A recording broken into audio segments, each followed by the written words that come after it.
sur les réseaux sociaux, Arthur ne partage que des messages positifs.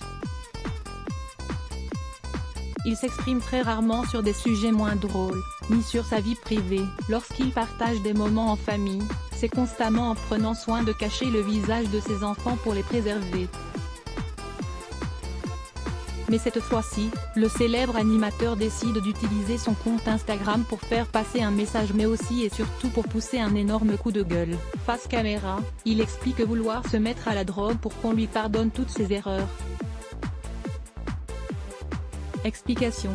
Souvenez-vous, en 2017, une sexagénaire, Sarah Halimi, avait sauvagement été assassinée par l'un de ses voisins, Kobili Traoré, 27 ans. Cette nuit-là, il a fait irruption chez elle et la roue de coups avant de la jeter par-dessus le balcon de son appartement parisien. Arrêté et hospitalisé, le jeune homme avait visiblement fortement consommé du cannabis à ce moment-là. Depuis 4 ans, la famille de la défunte se bat pour que justice soit rendue. Ces derniers ont saisi la Cour de cassation, plus haute juridiction, qui vient de rejeter leur pourvoi et déclarer Kobili Traoré irresponsable. Les expertises psychiatriques concluaient qu'il avait commis les faits au cours d'une bouffée délirante sur fond de forte consommation de cannabis. Il ne sera donc pas jugé pour son crime. Les stars prennent la parole sur Instagram. Cette décision fait l'effet d'une bombe.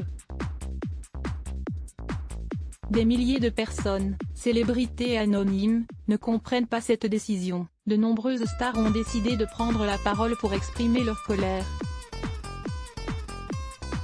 Baptiste J. Abiconi, Caroline Receveur ou encore, plus récemment Arthur, ont poussé des coups de gueule sur le réseau social. L'animateur phare de TF1 a réalisé une courte vidéo dans laquelle il se confie, face caméra.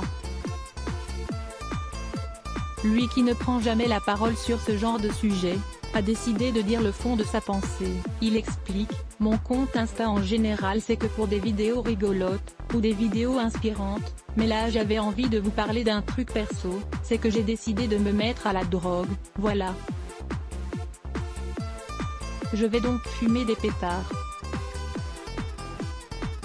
Parce qu'il semblerait qu'en France, quand tu es sous l'effet de la drogue, tu ne vas pas en prison, on ne te juge même pas avant d'ajouter, tu peux voler, tu peux braquer une banque, tu peux rouer de coups une vieille dame, tu peux lui casser le visage en 1000 morceaux et la jeter par-dessus la fenêtre en la traitant de sale juive et tu ne vas pas être jugé, donc c'est génial quoi. » En commentaire, Kev Adam, Maxime Gasteuil, Victoria Silvestre ou encore Louis Bertignac l'ont soutenu. La rédac à lire aussi les blocs ADS.